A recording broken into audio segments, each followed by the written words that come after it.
A'udzu billahi minasyaitonir rajim. Bismillahirrahmanirrahim. Alhamdulillahu rabbil alamin. Assalatu wassalamu ala asrafil anbiya wal mursalin sayyidina Muhammad wa ala alihi wa sahbihi ajmain.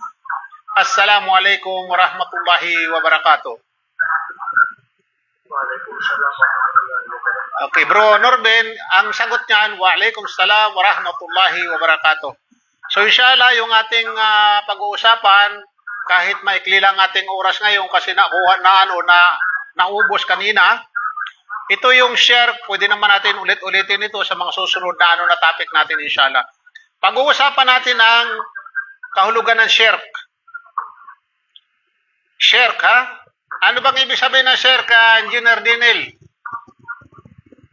Pagkatambal Pagsamba kay Allah na mayroong katambal. Ito yung pagsamba kay Allah na mayroong katambal. At ito ang pinakamalaking kasalanan na nagagawa ng sangkatauhan. Pinakamalaki na kapag ang isang tao inabutan ng kamatayan, habang siya nagtatambal kay Allah subhanahu wa ta'ala, habang siya sumasamba sa iba bukod kay Allah, ang halimuyak ng paraiso ay hindi niya ito matitikman. Ano ang patunay dito? Anong patunay? Ito ang sabi ng Allah subhanahu wa ta'ala sa banal na Quran na ating matatagpuan sa Surah Al-Nisa, chapter 4, verse 48 sa banal na Quran. Ang sabi dito, Tagalog ang gagamitin natin kasi sa Arabic hindi naman natin maunawaan, lalo-lalo sa mga ibang tatagalogin natin yung translation ng Tagalog sa pinakamalapit na kahulugan. Pero hanggat maaari sana magamit natin ang Quran sa Arabic na wika, yung original kung paano ito ipinadala ng Allah subhanahu wa ta'ala o ibinaba kay Propeta Muhammad sallam sa pamamagitan ni Anghel Gabriel. Okay. Ang sabi ng Allah subhanahu wa ta'ala, katotohanan, hindi patatawarin ng Allah ang kasalanan ng pagsamba sa Kanya ng may katambal. So dito mabigat. Hindi patatawarin. Ha? Hindi patatawarin ang mayroong katambal na sumasamba tayo kay Allah subhanahu wa ta'ala. Ngunit sabi niya, patatawarin niya ang kasalanan ng sino mang kanyang naisin maliban dito. So yung ating pala nagagawang kasalanan, kahit pala ito gaano kabigat, anong kasalanan nagagawa natin, wag lang tayo magtatambal, pinatatawad ng Allah subhanahu wa ta'ala. Ha? At sabi dito, at sino man ang magtambal ng iba sa pagsamba sa Allah ay tunay na naligaw ng malayo. Tunay nga naman. Isipin natin ang lahat ng ating pangangailangan dito sa mundo ay nagmula kay Allah subhanahu wa ta'ala. Pagkatapos sasamba tayo sa iba. Kaya napakaingat bilang Muslim ang pagsamba kay Allah subhanahu wa ta'ala.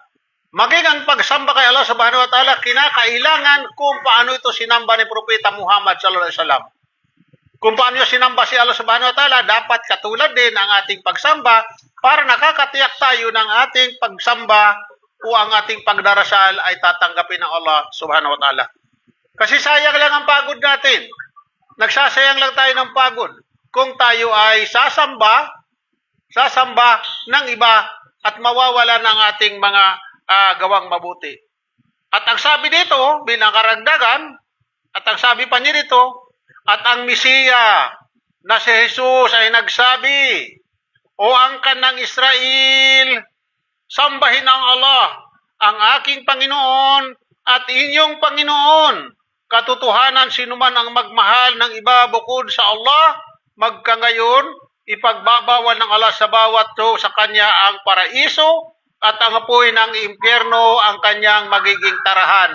At para sa mga gumagawa ng masama at nagtatambal ng pagsamba sa Allah, walang tagatulong na pipigil sa kanila ng Allah subhanahu wa ta'ala.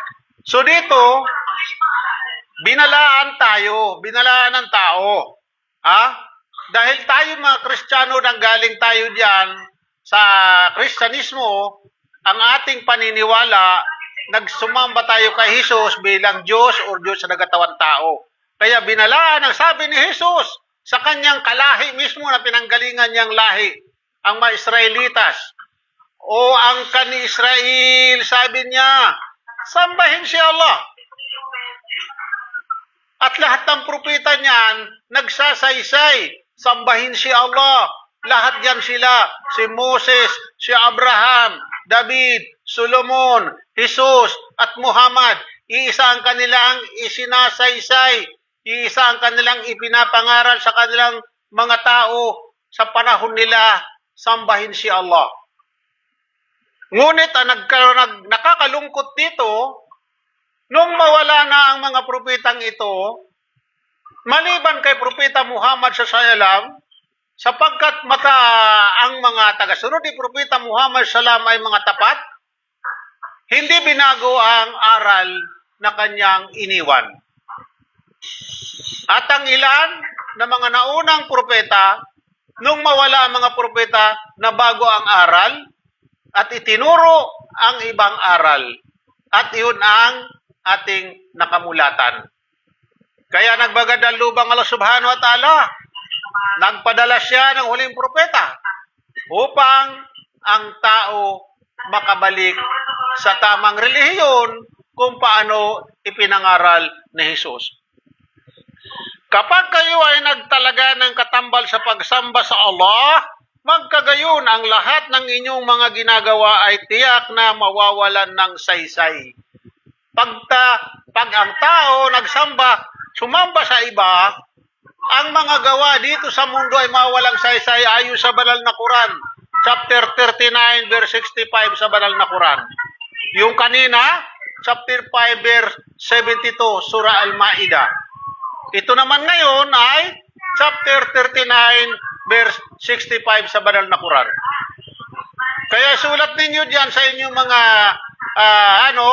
ang mga number ng mga verse at tingnan ninyo sa inyong Quran para malaman ninyo ang mga bersikulo na ipinagbabawal ng Allah Subhanahu wa Ta'ala. Yung unang bersikulo na ginamit ko, chapter 4 verse 48, pangalawa, chapter 5 verse 72, sa pangatlo, chapter 39 verse 65 sa banal na Quran. Mabubuksan ninyo, makikita ninyo. So yun ang sabi ng Allah Subhanahu wa Ta'ala. Kapag kayo ay nagtalaga ng katambal sa pagsamba sa Allah, magkagayon. Ang lahat ng inyong ginagawa ay tiyak na mawawala ng saysay at katiyakan kayo ay isa sa mga talunan. Lahat ng ating ginagawa, habang nandito tayo sa lupa, mayroon tayong gantimpala. Ang ating pag-abot ng pagkain, pagbibigay, pagtulong, lahat, mayroon tayong mga gantimpala yan na ibinibigay Allah Subhanahu wa Ta'ala.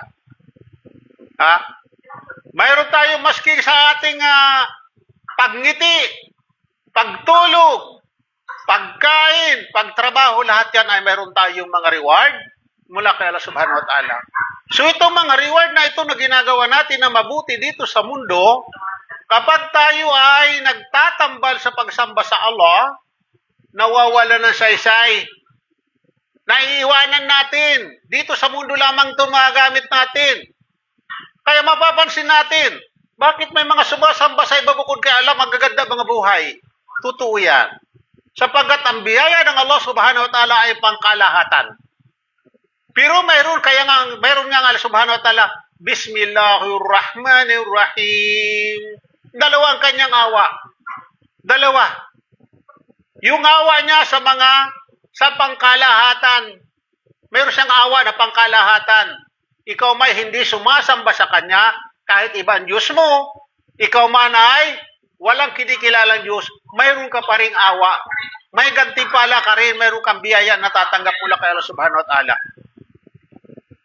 Ngunit itong gantimpala na nagagawa mo dito sa mundo, na mabait ka, matulungin ka, lahat ng iyong kabutihan na sa iyo,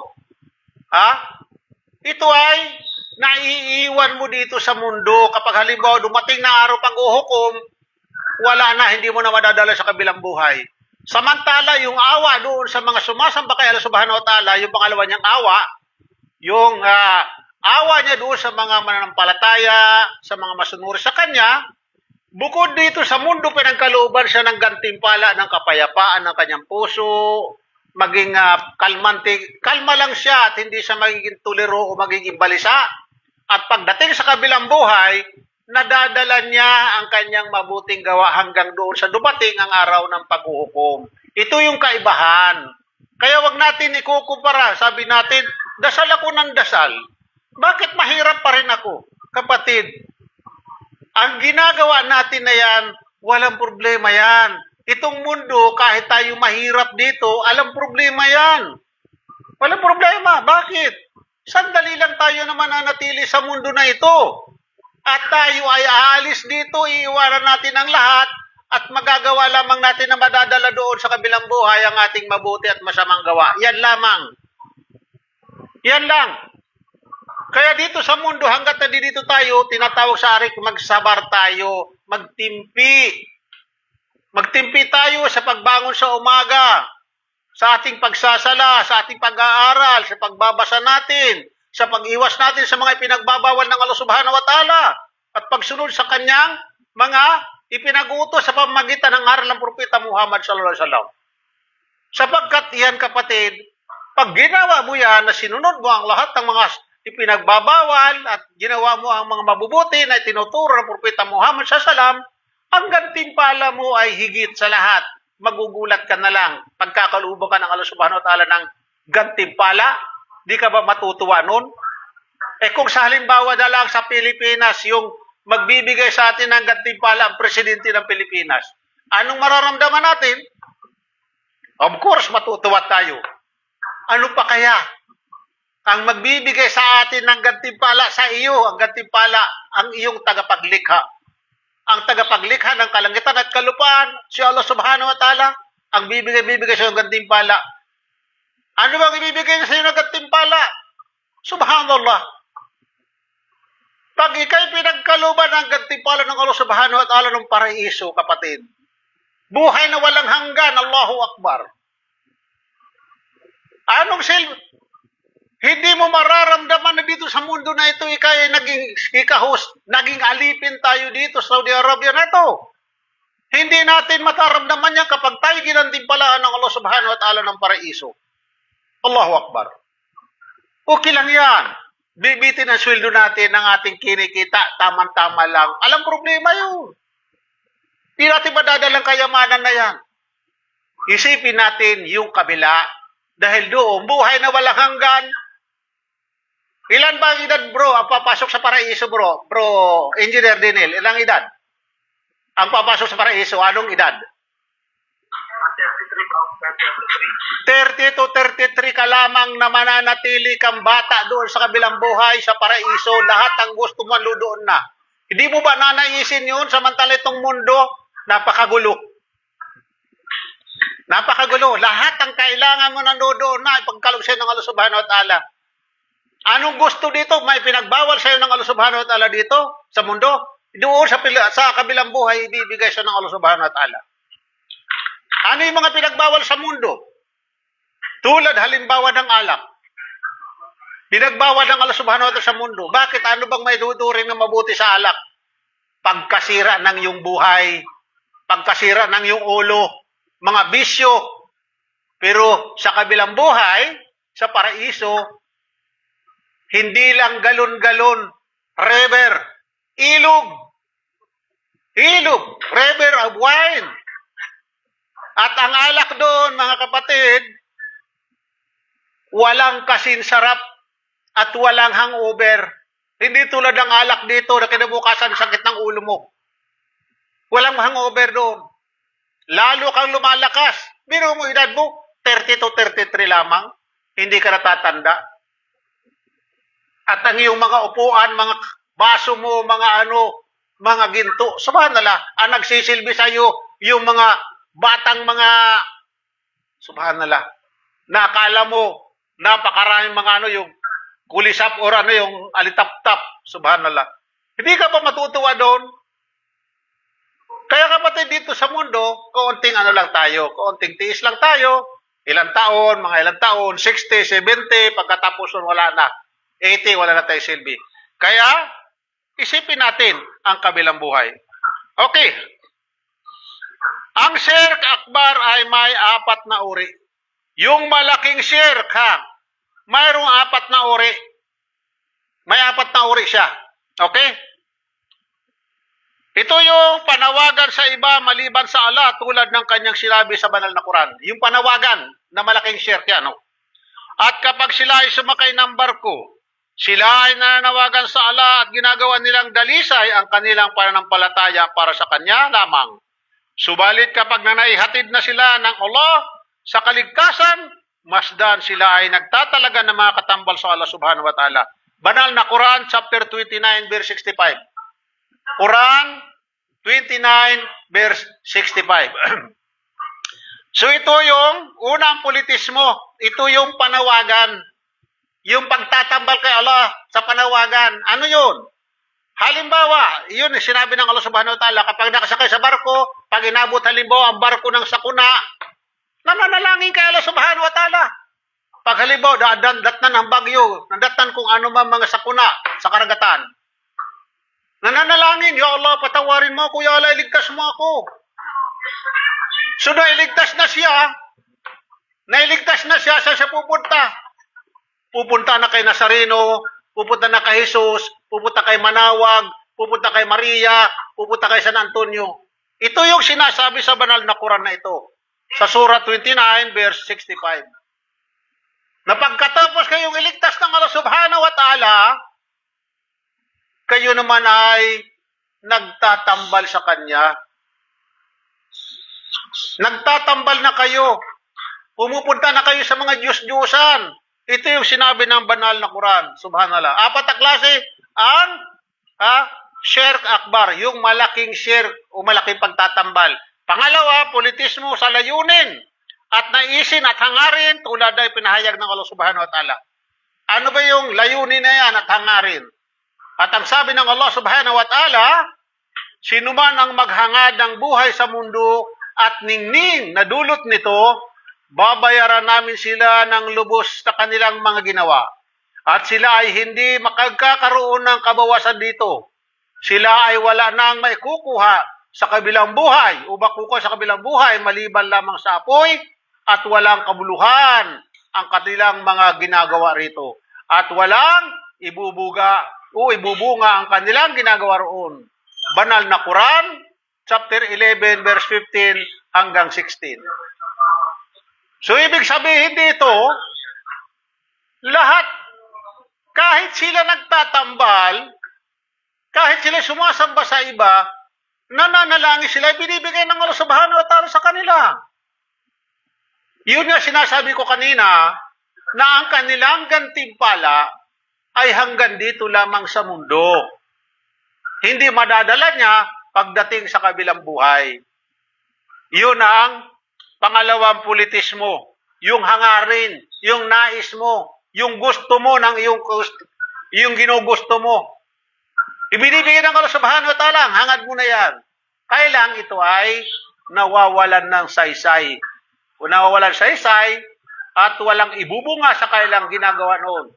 Walang ibubunga na mabuti. Subhanallah. Kaya iwasan ang shirk. Iwasan natin ang shirk o pagtatambal. Yes.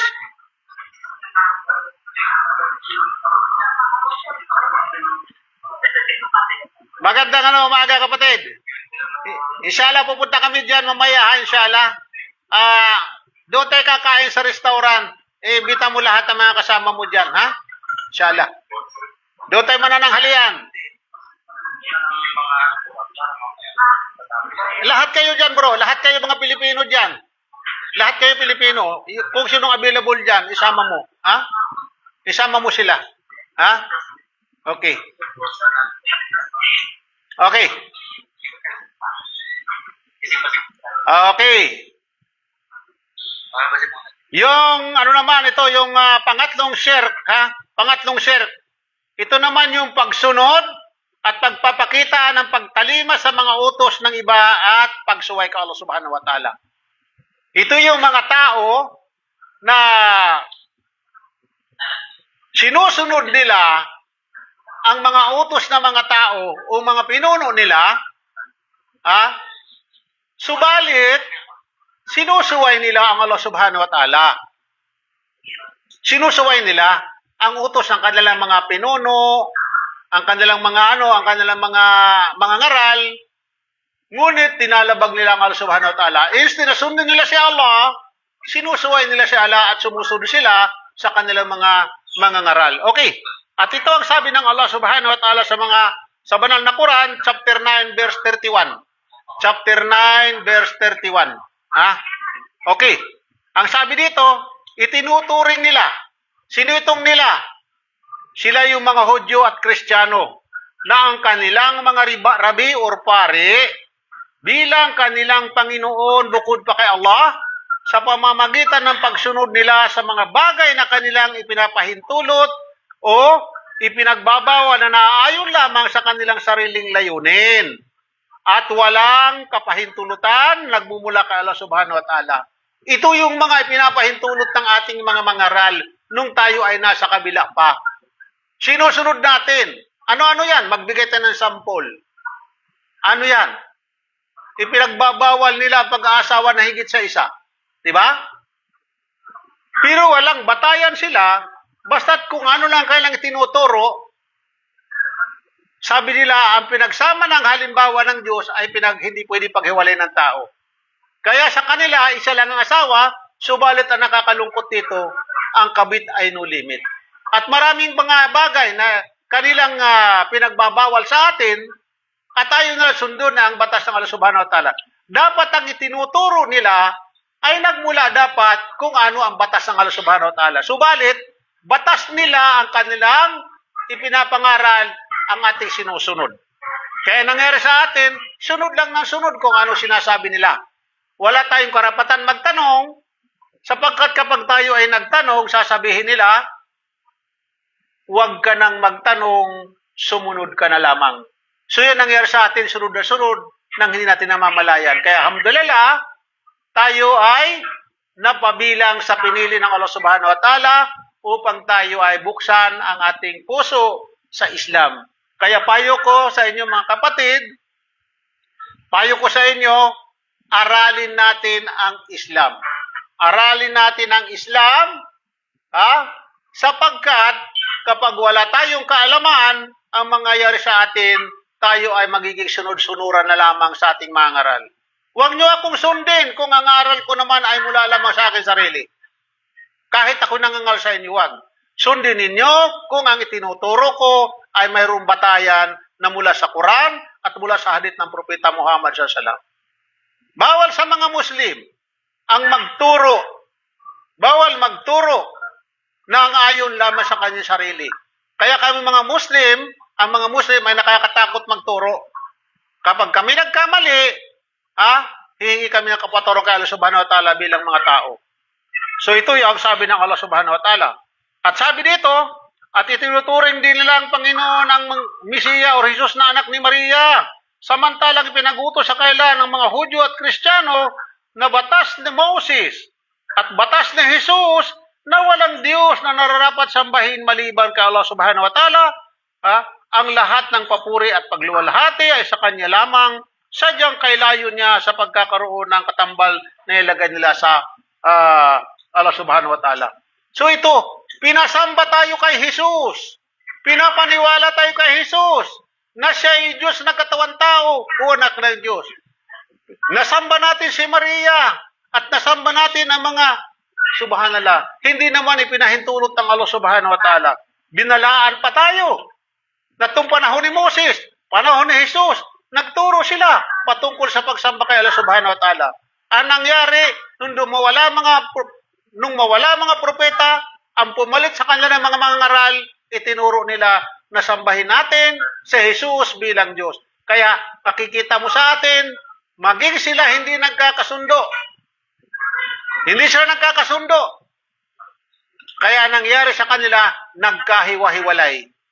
At makikita mo sa atin sa Pilipinas, bawat kanto may simbahan, iba't iba ang kanilang relihiyon. At lahat yan, isa lang ginagamit nila, ang Biblia. Pero kung tatanungin mo silang lahat, kung ilan ang Diyos, sasabihin nila isa. Subhanallah. Sa atin, alhamdulillah, malinaw, isa lang ang Diyos, isa lang ang aral. Kaya kahit saan ka man pumunta, ikutin mo man ang mundo, tanungin mo halimbawa ang isang Muslim, kahit anong wikang gamitin niya, sino ang Diyos mo? Si Allah. Samantala sa atin sa Pilipinas, sa iba't ibang relihiyon, sino ang Diyos mo? Si Yahweh. Ikaw, si Jehovah. Ikaw, si Papa Jesus. Ikaw, si Ama. Ikaw, si Nazareno. Subhanallah. Kaya mga kapatid, yan ang aking mayano sa inyo, may ipapayo, aralin natin ang Islam. Aralin natin ang Islam. Kung wala tayo halimbawa panahon mag-aral sa mga Islamic Center, ngayon high-tech na. Pwede tayo mag-aral dito sa pamagitan ng online class. Pwede rin kayo halimbawa magpunta sa mga Islamic Center kung saan ang malapit sa inyo. Isang oras lang ating pag-aaral. Ngayon medyo nabawasan ang ating oras sapagkat akala ko kanina walang nagre-reply doon sa aking message. Okay, walang problema. Susunod inshallah. Okay. Yung panghuli na politismo, ito yung politismo sa pagpapakita ng pagmamahal sa iba, sana ay para lamang kay Allah. Ito yung pagmamahal natin kay Allah subhanahu wa ta'ala, ngunit ang nangyari sa iba, nagmahal sila sa iba. Minahal nila ng higit pa sa, subhanallah, itinaas pa nila. At anong sabi ng Allah subhanahu wa ta'ala? At sa sangkatauhan ay may sumasamba sa iba bukod sa Allah, minamahal nila ang mga ito tulad ng pagmamahal nito sa Allah subhanahu wa ta'ala. Banal na Quran, chapter 2, verse 165. Chapter 2, verse 165 sa banal na Quran. Surah Al-Baqarah.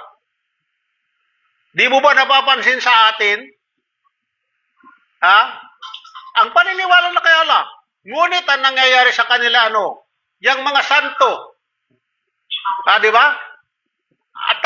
Mataas ang pagrespeto ng mga Kristiyano sa mga santo na yan. Iniingatan nila yan. Subhanallah. Takot sila na matumba man lamang yan. Kaya ang ginagawa nila, inilalagay nila sa magandang lugar na matibay lalagyan. Bumibili sila ng bulaklak kada linggo. Isinasabit sa liig na santo na yan. Tinutusukan nila ng kandila sa gilid at doon sila nanalangin. At ngayon makikita natin diyan sa Pilipinas, lalo dito sa may lugar ko sa Caloocan, mayroon tinatawag yan na pahutan. Kaya nagtanong nga ako, ano bang ibig sabihin ng pahutan? Sino ba nakakaalam ng ibig sabihin ng pahutan, bro?